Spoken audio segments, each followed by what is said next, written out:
bigyan natin ng linaw, opinyon at pagpapaliwanag itong nangyayari kay Sara Duterte, Vice President. Especially doon sa mga ang turing niya ay paninira sa kanya o negatibo raw ho.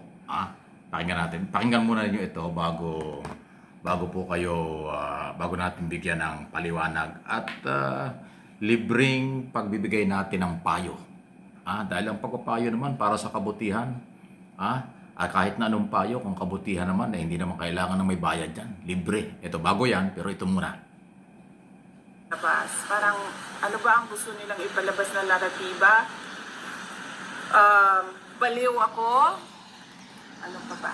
Bobo ako? Pro-China ako? Sino ba? Competent? Malabas din yan sa kanila. Dati, nagsasabi sila, brat ako, pero ewan ko, tumitigil na sila ngayon. Ayan, Unstable, ma'am. So, ayan, Yan yung sinasabi. Sinasabi, bobo daw siya, pro-China siya, di ba? Incompetent daw siya, ganon-ganon. Yan ang sinasabi. So, ngayon ang tanong, bakit mo pinababayaan ganon? Bakit ka sinasabihan ng ganon? Kung hindi ka naman ganon, di i-correct mo. Ipakita mo sa mamamayang Pilipino sa pamamagitan ng iyong paghahayag, pagsasalita sa national television, mga radyo man ito, or sa social media. Mga ambush interview, mga statement, mga paliwanag mo dahil ikaw ay Vice President ng Pilipinas sa ngayon. So ikaw ay pangalawa sa pinakamataas na opisyal ng gobyerno. Bakit nga ba sinasabihang bobo ka, pro-China ka, incompetent ka, at kung ano-ano pa na ang tingin mo ay mali, hindi tama? So di i-correct mo. Yun ang ating payo. I-correct mo sa tamang paghahayag, tamang pananalita, at tamang pagsagot sa mga issue. Kaya kasi nasabihan ng ganyan kung sino man ang nagsasabi. Ako, hindi ko naman sinasabi ng direktahan yung mga ganyan, pero marami talaga nagsasabi na ganyan ka. Alam mo pala, nakakarating sa'yo. Alam mo palang gano'n ang tingin sa'yo ng mamamayang Pilipino. Ikaw lang ang makakapag-correct niyan. Sara Duterte, Vice President. Dahil hindi yan pwedeng i-correct ng mga vlogger mo o ng DDS. Abogado man yan, politiko, or political vlogger, o mga supporters, hindi nila maiko-correct kung ano ang nakikita ng taong bayan sa iyong pananalita, sa iyong ginagawa. Yun po yan ang aking observation at opinion. Walang personalan, issue lang. Kasi ako naniniwala, ang constructive criticism o pagsasabi sa iyo kahit kanino ng ibang tao kung ano ang nakikita nila at nararamdaman nila at naririnig, yan ay hindi po dapat kinagagalit. Dapat ikinatutuwa, then i-correct mo ang sarili mo. Ayan, nasabi sa iyo, alam mo pala, Sara Duterte, at tawag sa iyo ay bobo ka, incompetent ka, pro-China ka, di napakadaling ang i-correct. Kasi alam nila, o alam mo kung ano yung sinasabi nila.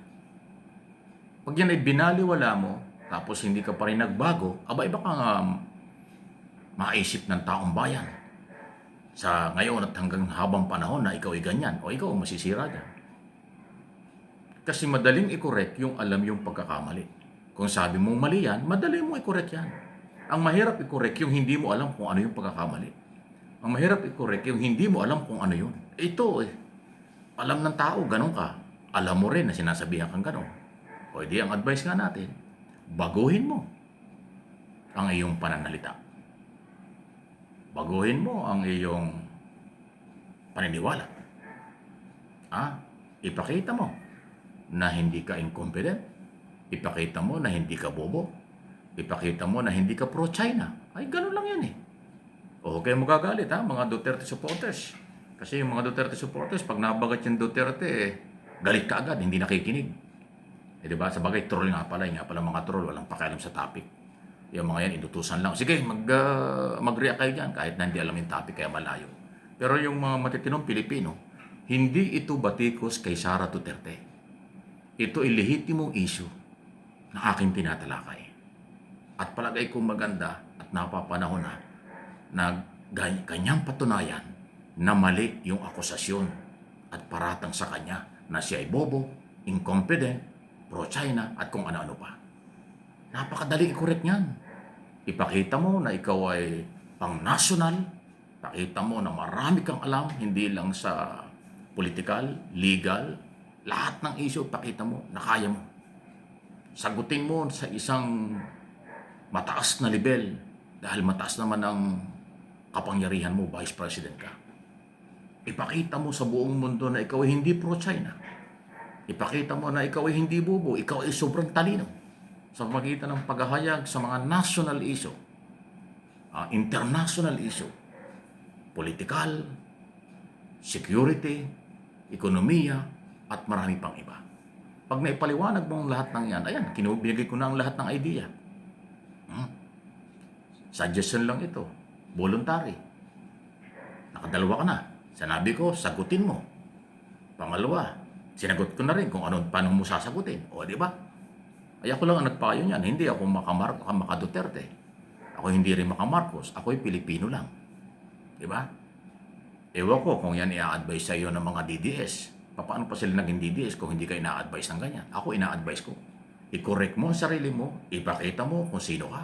Galingan mo para magkamali or maniwala ang taong mali ang sinasabi ng mga tao laban sa iyo.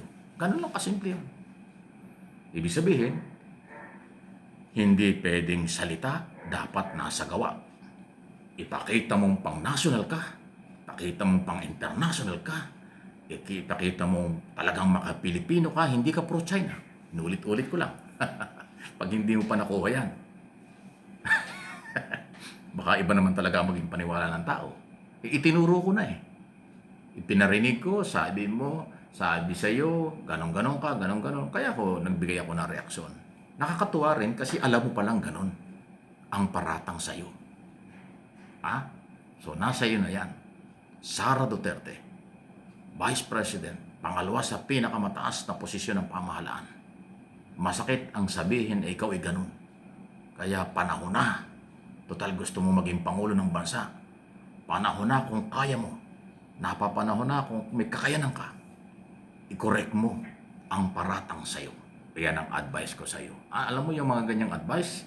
Yan ay trabaho ng mga public relation management, mga political strategy, at marami pang binabayaran ng malaking halaga para bigyan ng ganyang klaseng mga advice. Naintindihan ito na nandun ang kanilang mga business. Pero yung mga troll at kung sino dyan na hindi nakakaintindi ng mga paliwanag, ay ako pa yung masama dyan. Papalabasin nila. Tatawa na lang ako. Please like and share. For information, for education only.